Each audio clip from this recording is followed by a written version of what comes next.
जब वह महिला विधवा हो जाती है तब उसका रिश्तेदार उसकी विधवा होने का, उसकी जवान होने का नाजायज फायदा उठाता है और फिर उस महिला के साथ करता है बार बार रेप। और बार बार रेप होने के कारण वह महिला बहुत ज़्यादा परेशान हो जाती है और फिर वह एक इतना गंभीर कदम उठाती है कि आप भी जानकर हैरान रह जाएंगे, परेशान हो सकते हैं।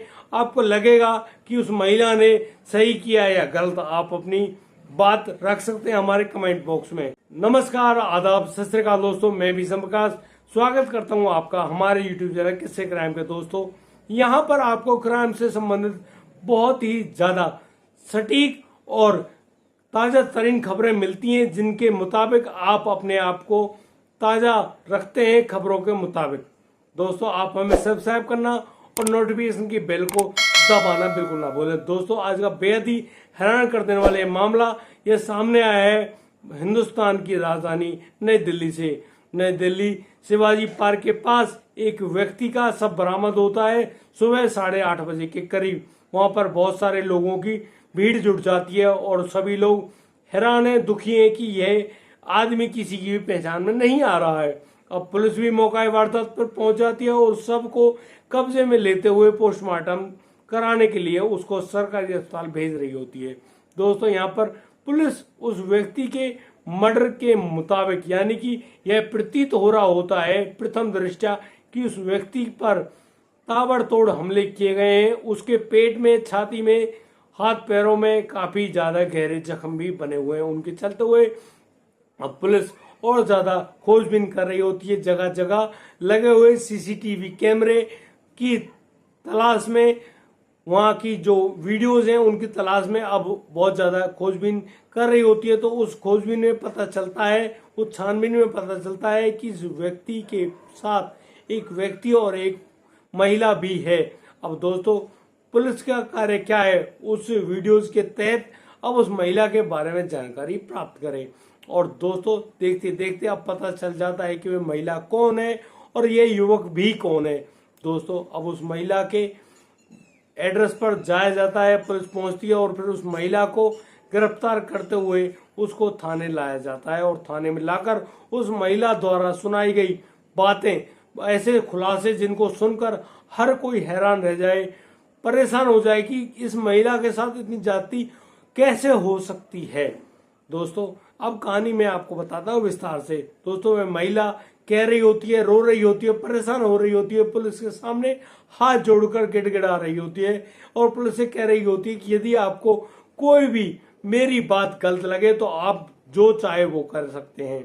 महिला बताती है कि करीब 1.5 साल पहले मेरी पति की अज्ञात कारणों के चलते हुए मौत हो गई थी। जब अब मेरे पति की मृत्यु हो गई, मेरी कोई औलाद नहीं है। हमारी शादी को हुए ही अभी करीब 4 साल हुए हैं।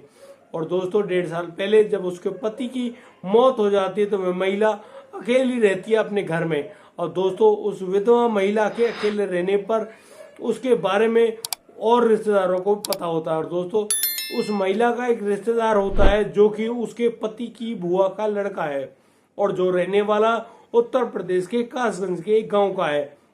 वह युवक शादीशुदा नहीं है और वह युवक अब उस महिला के पास लगातार आता जाता है और वह दिल्ली में अपना कारोबार होने की बात बताता है, जो कि झूठी बात है।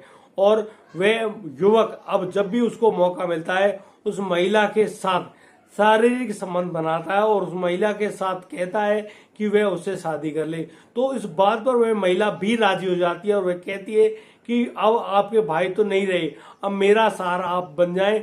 और दोस्तों, इसी के चलते अब उन दोनों के बीच में बार बार शारीरिक संबंध बनते रहते हैं। अब दोस्तों, वह महिला अब उस युवक से कहती है कि अब उसे वह शादी कर ले, लेकिन शादी की बात जैसे ही उस युवक के पास जाती है, वह युवक अब अपनी बातों को टाल मटोल करता रहता है और उस महिला को बार बार मना कर रहा होता है कि वह अब उस महिला से शादी नहीं कर पाएगा। उसका तो कहीं और जगह से रिश्ता पक्का हो चुका है और अब वह शादी करेगा तो नई पत्नी से ही करेगा जिससे उसका रिश्ता तय हुआ है। यहाँ पर वह महिला अपने आप को बहुत ज्यादा ठगा हुआ महसूस कर रही होती है।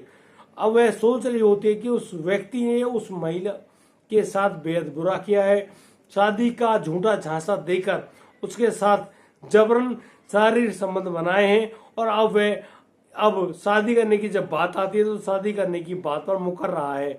इस बात के चलते उस महिला के दिमाग में बहुत ज्यादा गुस्सा उत्पन्न हो रहा होता है दोस्तों। अब वह इस बात को अपने सहेली के पति को भी बताती है और वह अब यह भी कहती है कि उसको उस युवक से बदला लेना है। यहाँ पर उस महिला का साथ निभाता है उसकी सहेली का पति। सहेली का पति उस महिला के साथ मिलकर अब एक नई साजिश को प्लान करते हैं। उस प्लान के तहत उस कासगंज के रहने वाले युवक को बुलाया जाता है। उससे कहा जाता है कि तुम दिल्ली आ जाओ और दिल्ली में आकर देखो यमुना नदी कैसे उफान मार रही है। उसकी उफनती हुई आवाजें तुमको बहुत ज्यादा रोमांच से भर देंगी और बहुत ज्यादा मजा आने वाला है। अरे तुम कभी आओ तो सही देखो। और फिर दोस्तों वह युवक उस महिला की बातों में आकर यमुना नदी की उफनती हुई धाराओं को देखने के लिए दिल्ली आ पहुंचता है और फिर वे लोग रात साथ में गुजारते हैं और फिर सुबह सुबह वो दिल्ली की भीड़ भाड़ से मुक्त शांति से यमुना नदी की उफनती हुई धाराओं की आवाज सुनने के लिए पहुंच जाते हैं यमुना के किनारे। और दोस्तों यहाँ पर वह महिला अब उस युवक के ऊपर अपने युवक साथी के साथ चाकू लेकर ताबड़तोड़ हमला करना शुरू कर देती है और फिर उसके पेट, छाती, हाथ, पैरों, यहाँ तक कि गर्दन पर गंभीर वार करते हुए उस युवक को मौत के घाट उतार देती है। और जैसे ही उस युवक पर ताबड़तोड़ हमले किए जाते हैं उस हमलों के फलस्वरूप उस युवक की वही मौके पर ही मौत हो जाती है। दोस्तों वह महिला उस खून से सने हुए चाकू को तो यमुना नदी में फेंक देती है और उस युवक के जो पहनी हुई शर्ट यानी कि जो कमीज होती है उसको उतार कर उससे अपने हाथ पैर, अपने चेहरे को पोंछते हुए, अपने कपड़ों को ढकते हुए उसके शरीर से उतारते हुए उसे दूसरी जगह फेंक देती है दोस्तों। और उस युवक के शव को शिवाजी पार्क के निकट एक अज्ञात स्थान पर फेंक कर चली जाती है अपने घर। दोस्तों ऐसा कहते हुए महिला फपक फपक कर रो रही होती है। बहुत ज्यादा उसका जो चेहरा है वह दयनीय स्थिति में है और उसको देखते हुए किसी की भी आंखें भाग विभोर हो जाए। वह कह रही होती है कि उसके साथ आप लोग न्याय कीजिए। अब दोस्तों मैं आपसे पूछना चाहता हूँ, क्या उस महिला ने अपने उस प्रेमी युवक के साथ जो यह कदम उठाया वह सही उठाया या गलत? क्या उस युवक ने उस महिला को झूठा शादी का झांसा देकर अच्छा किया? आप अपनी राय हमें कमेंट बॉक्स में दे सकते हैं और आप बता सकते हैं कि यहाँ पर सही कदम उठाने वाला कौन है या फिर पुलिस अब उस महिला के साथ क्या करने वाली है। दोस्तों ये बेहद ही ताजा तरीन खबर है।